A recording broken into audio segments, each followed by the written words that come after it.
ପିଲାମାନେ ତୁମମାନଙ୍କୁ ସ୍ୱାଗତ।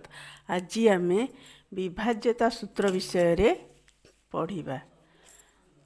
2 ଯେଉଁ ସଂଖ୍ୟାର ଏକକ ସ୍ଥାନରେ 0, 2, 4, 6 ଓ 8 ଥାଏ ତାହା 2 ଦ୍ୱାରା ବିଭାଜ୍ୟ। 10 ଏହାକୁ ଆମେ 2 ଦ୍ୱାରା ବିଭାଜ୍ୟ କରିବା। 2 ପଞ୍ଚା 10, 10 ସମାନ 2 ଗୁଣନ 5।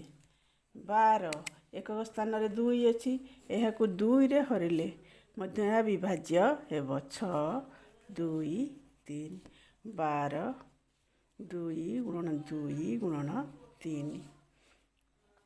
16 ଏକକ ସ୍ଥାନରେ 6 ଅଛି, ଏହା ମଧ୍ୟ 2 ଦ୍ୱାରା ବିଭାଜ୍ୟ ହେବ। 2 16କୁ 2ରେ ହରିଲେ 8, 2ରେ ହରିଲେ 4, 2ରେ ହରିଲେ 2।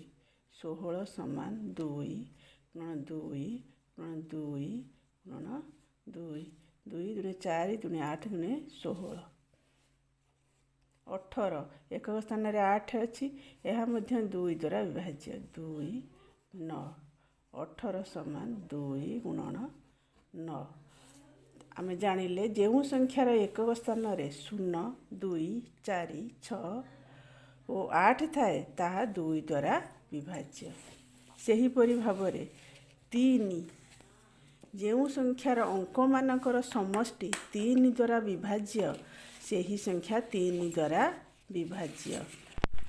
21 ଏହାର ଅଙ୍କମାନଙ୍କର ସମଷ୍ଟି 2, 1, 3 ଏହା 3 ଦ୍ୱାରା ବିଭାଜ୍ୟ। 3ରେ ହରିଲେ 3 ସତା 21।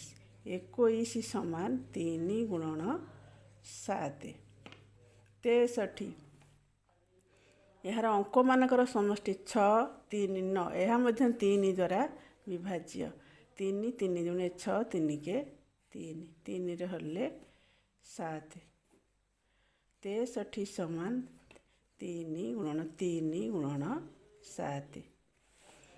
ତେଣୁ ଆମେ ଜାଣିଲେ ଯେଉଁ ସଂଖ୍ୟାର ଅଙ୍କମାନଙ୍କର ସମଷ୍ଟି 3 ଦ୍ୱାରା ବିଭାଜ୍ୟ ସେହି ସଂଖ୍ୟା 3 ଦ୍ୱାରା ବିଭାଜ୍ୟ। 5 ଯେଉଁ ସଂଖ୍ୟାର ଏକକ ସ୍ଥାନର ଅଙ୍କ 0 କିମ୍ବା 5 ଥିବ ସେହି ସଂଖ୍ୟା 5 ଦ୍ୱାରା ବିଭାଜ୍ୟ।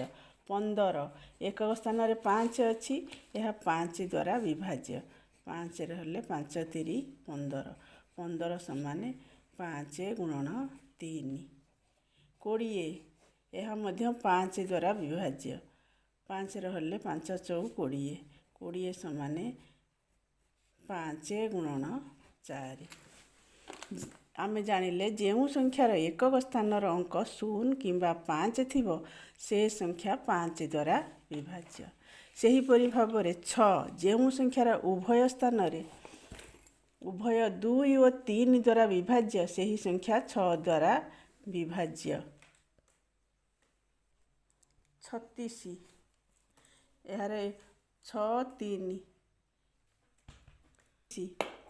ଏହାର ଏକକ ସ୍ଥାନରେ 6 ଅଛି, ଏହା 2 ଦ୍ୱାରା ବିଭାଜ୍ୟ।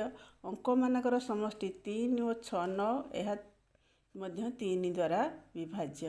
ଏହାକୁ ଆମେ କାଟିଲେ 2ରେ କାଟିବା, ଏହା ମଧ୍ୟ 6 ଦ୍ୱାରା ବିଭାଜ୍ୟ ହେବ। 2ରେ କାଟିଲେ 18, 2ରେ କାଟିଲେ 9, 2ରେ କାଟିଲେ 3ରେ କାଟିଲେ 3। 36 ସମାନ 2 ଗୁଣନ 2 ଗୁଣନ 3 ଗୁଣନ 3। 36 କି ମଧ୍ୟ ଆମେ 6ରେ ହରିଲେ 6 36। 36 ସମାନ 6 ଗୁଣନ 6। 36 2 ଦ୍ୱାରା ବିଭାଜ୍ୟ ହେବ। 36 ମଧ୍ୟ 3 ଦ୍ୱାରା ବିଭାଜ୍ୟ ହେବ। 36 କି 3 ହେଲେ 1 2 3। 36 ସମାନ 3 ଗୁଣନ 3 ଗୁଣନ 4। 36 2 ଦ୍ୱାରା ବିଭାଜ୍ୟ ହେଲା। 36 3 ଦ୍ୱାରା ବିଭାଜ୍ୟ ହେଲା। ଉଭୟ 2 ଓ 3 ଦ୍ୱାରା ବିଭାଜ୍ୟ ହେଉଥିବାରୁ 36 ମଧ୍ୟ 6 ଦ୍ୱାରା ବିଭାଜ୍ୟ ହେଲା। ତେଣୁ ଆମେ ଜାଣିଲେ ଯେଉଁ ସଂଖ୍ୟା ଉଭୟ 2 ଓ 3 ଦ୍ୱାରା ବିଭାଜ୍ୟ ସେହି ସଂଖ୍ୟା 6 ଦ୍ୱାରା ବିଭାଜ୍ୟ ହେବ। ଧନ୍ୟବାଦ।